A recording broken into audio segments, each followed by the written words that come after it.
오늘 분석을 시작하기 전에요. 제가 아주 도발적인 질문 하나를 먼저 던져보겠습니다. 만약 여러분의 의지력을 돈으로 살 수 있다면 얼마를 지불하시겠어요? 살 못 빼는 건 네 의지가 약해서야. 이 말 우리 정말 평생 듣고 살았잖아요. 근데 이 말이 어쩌면 거대한 자본이 만들어낸 21세기 가장 잔인한 가스라이팅은 아니었을까요? 그 질문에 대한 답이 될 만한 아주 충격적인 숫자가 하나 있습니다. 덴마크의 제약회사 노보노디스크의 시가총액이요. 한때 대한민국 대표 기업인 삼성전자를 가볍게 넘어섰습니다. 심지어 덴마크라는 나라 전체의 GDP마저 추월했거든요. 와, 잠깐만요. 한 회사가 나라 경제 전체를 이겼다고요? 반도체나 뭐 스마트폰 같은 걸 파는 회사도 아니고 제약회사가요? 아니 도대체 뭘 팔길래 그게 가능한 겁니까? 바로 배부름을 팝니다. 더 정확히 말하면 배부르다는 착각을 파는 거죠. 오늘 우리가 깊이 파헤쳐볼 비만 치료제, 바로 위고비 이야기입니다.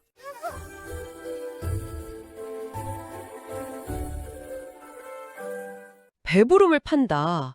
와, 정말 흥미로운데요.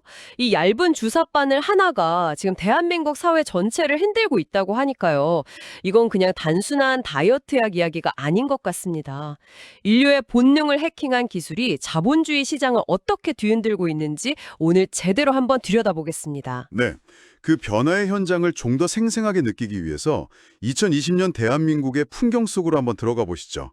이분들 이야기를 들어보면 이 현상이 우리 삶에 얼마나 깊숙이 들어왔는지 바로 체감하실 수 있을 겁니다. 좋습니다. 첫 번째 인물부터 바로 만나볼까요?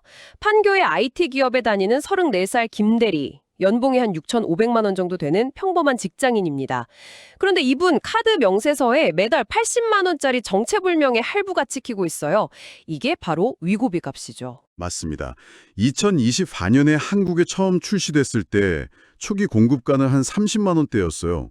근데 이게 순식간에 입소문이 나면서 품귀 현상이 벌어졌고 가격이 뭐 천정부지로 치솟아서 지금은 70만 원, 80만 원을 줘도 구하기 힘든 상황이 된 겁니다. 아니 연봉 6,500 받는 직장인한테 매달 80만 원이면 정말 엄청난 부담인데요. 대체 그 돈을 내고 얻는 효과가 뭐길래 이렇게까지 하는 거죠? 김 대리의 가장 큰 변화는요. 점심을 먹지 않는다는 겁니다. 아니 정확히는 먹을 수가 없게 된 거죠. 그분 말을 그대로 빌리자면 배가 안 고파요. 이 한마디예요. 뇌가 생화학적으로 해킹당해서 식욕 자체가 그냥 증발해버린 겁니다. 예전엔 점심시간마다 맛집 검색하는 게 낙이었는데 이젠 음식 사진만 봐도 속이 더부룩한 느낌이 든다고 해요. 뇌를 해킹했다는 말이 좀 무섭게 들리네요. 그런데 그렇게 구하기 힘들면 처방받는 과정도 되게 까다로울 것 같은데요? 정부가 규제를 강화했지만 소용없습니다. 텔레그램 같은 메신저에서는 성지라고 불리는 병원 리스트가 실시간으로 공유되거든요. 비대면 진료 앱 켜고 선생님 저 체질량 지수 27 넘는 것 같아요. 이 한마디만 하면 의사는 뭐 묻지도 따지지도 않고 처방전을 보내주는 게 현실입니다. 아, 결국 돈이 있으면 마른 몸을 살 수 있고 없으면 비만에서 벗어나기 힘든 그런 비만 계급 사회가 더 노골적으로 펼쳐지고 있다. 이렇게 볼 수 있겠네요. 바로 그겁니다. 그럼 김대리 같은 개인이 약에 돈을 쓰는 건 알겠습니다. 근데 기존의 다이어트와 관련된 산업들은 어떻게 되는 건가요? 예를 들어 헬스장 같은 곳들은 괜찮을까요? 바로 그 지점에서 저희가 두 번째 인물을 만날 수 있습니다. 김대리 회사 근처에서 헬스장을 운영하는 박 사장님 이야기인데요. 이분이 요즘 밤잠을 설칩니다. 몇 년 전만 해도 여름이 다가오면 PT 등록 문의가 빗발쳤는데 지금은 회원들이 와서 이렇게 말한대요. 관장님, 저 주사 맞으니까 운동 안 해도 살이 쭉쭉 빠지는데요. 남은 PT 환불해 주세요. 헬스장 입장에선 정말 청천벽력 같은 소리겠네요.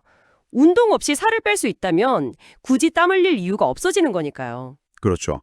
피트니스 업계 전체가 지금 생존의 위협을 느끼고 있습니다. 그래서 박 사장은 울며 겨자 먹기로 위고비 케어반이라는 걸 만들었어요. 약물로 살을 빼면 근육 손실이 심각하다는 점에 착안한 생존형 PT인 셈이죠. 그들의 캐치프레이즈가 참 씁쓸해요. 살 빼는 건 약이하고 우리는 근육만 지켜드립니다. 이게 2020년 피트니스 업계의 슬픈 현실입니다. 근육만 지켜드립니다라. 와, 정말 씁쓸하네요. 소비자와 연관 산업이 이렇게 혼란스러우면 이 약을 공급하는 쪽은 그야말로 전쟁터겠네요. 맞습니다. 마지막 인물은 제약유통사 영업사원 이대리입니다. 그의 전화기는 그냥 하루 종일 불이 납니다. 전 세계적인 수요 폭증으로 국내에 할당된 물량이 턱없이 부족하기 때문이죠. 미국, 유럽, 중국 할 것 없이 모두가 이 약을 원하니까 한국은 우선순위에서 밀리기 일쑤고요.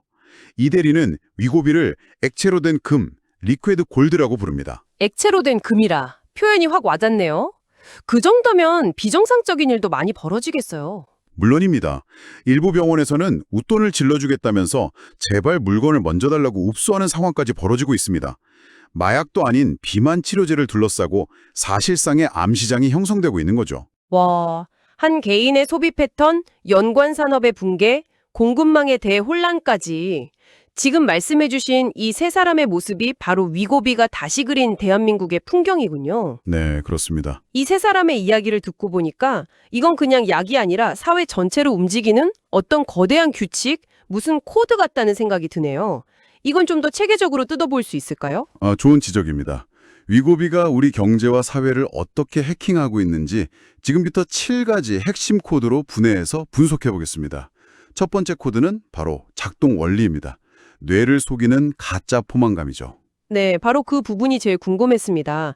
요요 현상 때문에 다이어트는 평생 의지력과의 싸움이라고 생각했는데 그게 아니었나요? 의지력 탓이 아닙니다. 우리 몸은 수만 년간 굶주림에 대비해서 진화해 왔거든요. 지방은 비상시를 위한 냉장고고 뇌의 시상하부에는 식욕 온도 조절기가 있어요. 다이어트로 살이 빠지면 뇌는 이걸 비상사태, 굶어 죽는다 이렇게 인식하고 식욕 온도를 미친 듯이 올립니다. 이게 바로 요요 현상의 본질인 거죠. 의지로 이길 수 있는 상대가 아니에요. 그럼 위고비는 이 온도 조절기를 어떻게 하는 건가요? 해킹하는 거죠. 원래 우리가 음식을 먹으면 장에서 GLP-1이라는 호르몬이 나와서 뇌에 배부르다는 신호를 보냅니다. 위고비는 이 GLP-1 호르몬을 모방한 유사체예요. 이걸 주사하면 실제로는 위가 텅 비어 있는데도 뇌에는 계속해서 가짜 알림이 가는 겁니다. 야, 냉장고 꽉 찼어. 그만 먹어. 뇌는 뷔페를 3접시나 먹은 것처럼 완벽하게 속아 넘어가는 거죠.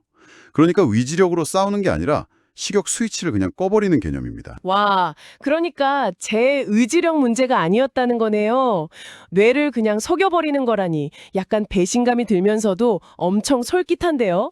두 번째 코드는 뭔가요? 두 번째 코드는 바로 한국적 특수성입니다. 왜 유독 한국에서 이토록 열광적인 반응이 나타나는 걸까요? 사실 한국은 OECD 국가 중 실제 비만율은 가장 낮은 축에 속해요. 하지만 스스로 뚱뚱하다고 느끼는 비율은 세계 최고 수준이죠. 듣고 보니 정말 이상하네요. 실제로는 날씬한데 스스로 뚱뚱하다고 생각하는 사람들한테는 이게 치료제가 아니라 꿈의 약처럼 보였겠어요. 정확합니다. 마른 몸에 대한 사회적 강박이 아주 강한데 여기에 한국 특유의 놀라운 의료 접근성이 기름을 부은 거죠. 미국에선 의사 한번 만나려면 몇 주를 기다려야 하지만 한국은 골목마다 병원이 있으니까요. 점심시간에 잠깐 나가서 살 빠지는 주사 맞고 온다라는 말이 농담이 아닌 나라입니다. 결국 치료 목적이 아닌 미용 주사로 변질될 수밖에 없는 완벽한 환경이었던 겁니다. 사회적 환경과 약의 특성이 만나서 폭발한 거군요. 그럼 이게 우리 산업 구조는 어떻게 바꾸고 있나요? 그게 바로 세 번째 코드, 식품 산업의 재편입니다. 위고비를 맞으면 위장 운동이 느려져서 소화가 아주 천천히 돼요. 과거에 치킨 한 마리를 다 먹던 사람도 2조각만 먹으면 배가 부르고 더 먹으면 토할 것 같은 불쾌감을 느끼죠. 자연스럽게 소식을 하게 됩니다. 그럼 뷔페나 무한리필 식당들은 정말 큰일이겠네요. 비즈니스 모델 자체가 위협받는 거잖아요. 그럼 반대로 살아남는 오히려 더 잘 되는 식품 분야도 있을까요? 물론이죠. 적게 먹더라도 영양은 챙겨야 하니까 소용량, 고단백 제품 시장이 폭발적으로 성장하고 있습니다. 단백질 음료, 닭가슴살 칩 같은 것들이요. 심지어 대기업들은 GLP-1 컴패니언, 그러니까 동반식품이라는 기이한 카테고리까지 만들면서 생존 전략을 짜고 있습니다. 약이 사람들의 식문화를 통째로 바꾸고 있는 겁니다. 식문화뿐만이 아닐 것 같은데요. 네 번째 코드는 뭔가요? 네 번째는 패션 산업입니다. 자라나 H&M 같은 SPA 브랜드의 재고 데이터를 보면 아주 흥미로운 변화가 관찰돼요. XL, XXL 같은 큰 사이즈 재고는 쌓여가는데 S나 XS 사이즈는 품절 대란을 겪는 거죠. 불과 몇 년 전까지만 해도 자기 몸 긍정주의가 트렌드였는데 순식간에 다시 스키니 패션의 시대로 회귀했습니다. 어쩐지 요즘 허리 라인이 낮은 로라이즈 청바지가 다시 보이더라니. 약 하나가 20년 전 유행을 강제로 불러올 수 있다는 게 정말 신기하네요. 그렇죠. 경제나 문화가 아닌 약물이 유행을 만드는 시대가 온 겁니다. 다섯 번째 코드는 금융시장의 변화입니다. 지금 전 세계 증시는 사실상 두 제약회사, 덴마크의 노보 노디스크와 미국의 일라이 릴리가 끌고 간다고 해도 과언이 아니에요. 월가의 투자자들은 이제 반도체 수율 뉴스보다 이 제약회사들의 공장 증설 소식에 더 촉각을 곤두세웁니다. 반도체 회사가 아니라 제약회사가 차기 애플이 될 거라는 예측은 정말 세상의 패러다임이 바뀌고 있다는 게 피부로 느껴지네요. 인류의 비만을 해결하는 기업이 세상을 지배한다. 이것이 월가와 여의도의 새로운 믿음입니다. 여섯 번째 코드는 여기서 파생되는 사회적 딜레마입니다. 경제학적으로 비만은 질병으로 인한 결근, 의료비 지출 증가로 GDP를 갉아먹는 요인이거든요. 골드만삭스는 비만 치료제가 널리 보급되면 미국 GDP가 1% 이상 상승할 것이라는 예측까지 내놨습니다. 생산성이 올라간다는 건데 좋은 일 아닌가요? 무슨 딜레마가 있죠? 바로 건강보험 적용 문제입니다. 이 비싼 약을 건강보험으로 적용해 줘야 할까요? 만약 적용한다면 제가 낸 건강보험료가 누군가의 미용 목적 다이어트를 도와주는 꼴이 될 수도 있습니다. 비만은 만병의 근원이므로 질병이다 라는 의학계의 주장과 미용 목적 시술에 건보 재정을 투입할 수는 없다는 정부의 입장이 팽팽하게 맞서고 있죠. 이 지점이 앞으로 한국 사회 갈등의 최전선이 될 겁니다. 아, 제 세금이 누군가의 미용 주사에 쓰일 수도 있다는 거잖아요. 물론 비만이 질병이라는 건 알지만 그 경계가 너무 애매해서 큰 사회적 갈등이 될 수밖에 없겠네요. 맞습니다. 그리고 마지막 일곱 번째 코드는 가장 예상 밖의 효과입니다. 최근 이야기 식욕뿐만 아니라 술, 담배, 심지어 도박과 쇼핑 같은 다른 중독성 행위에 대한 욕구까지 감소시킨다는 연구 결과들이 쏟아지고 있어요. 뇌의 보상회로 자체를 진정시키는 효과 때문으로 추정됩니다. 쾌락이 사라진 인류라. 이건 거의 SF 영화 같은데요. 주류 회사나 카지노 산업은 정말 긴장해야겠네요. 더 나아가면 욕망이 줄어든 인류가 소비를 멈추면서 경제 전기에 새로운 위협이 될 수도 있겠다는 섬뜩한 생각도 듭니다. 네, 사람들이 먹고 마시고 즐겨야 경제가 돌아가는데 위고비가 인류를 현자로 만들어버릴 수도 있다는 그런 역설적인 전망까지 나오고 있죠. 와, 지금까지 들으면 거의 인류를 구원할 기적의 약 같은데 세상에 공짜 점심은 없잖아요. 분명히 우리가 받아들이게 될 청구서가 있겠죠? 물론입니다. 빛이 강하면 그림자도 짙은 법이죠. 이제부터는 아무도 말해주지 않는 그 청구서의 뒷면을 들여다보겠습니다. 첫 번째 청구서는 오젬픽 페이스입니다. 오젬픽 페이스요? 그게 뭔가요? 살은 빠졌는데 10년은 더 늙어 보인다는 말입니다. 급격하게 체지방, 특히 얼굴 지방이 빠지면서 피부를 팽팽하게 지지해주던 구조가 무너져 내리는 현상이죠. 바람 빠진 풍선처럼 얼굴이 쭈글쭈글해지고 생기를 잃는 겁니다. 아니, 살 빼려고 돈 썼더니 늙어 보여서 얼굴에 또 돈을 써야 한다고요? 바로 그겁니다. 아이러니하게도 필러나 안면 리프팅 시술을 하는 성형외과들이 때 아닌 호황을 누리고 있습니다. 살 빼는데 매달 80만 원, 늙어 보이는 얼굴 펴는데 수백만 원을 쓰는 완벽한 이중과금 시스템이 만들어진 거죠. 이게 바로 위고비 경제의 서글픈 단면입니다. 정말 완벽한 자본주의 생태계네요. 두 번째 청구서는 뭔가요? 이건 더 심각할 것 같은 예감이 드는데요. 훨씬 더 심각합니다. 바로 마른 비만의 역습입니다. 여러 데이터에 따르면 위고비로 감량한 체중의 약 40%가 근육이라는 충격적인 결과가 있습니다.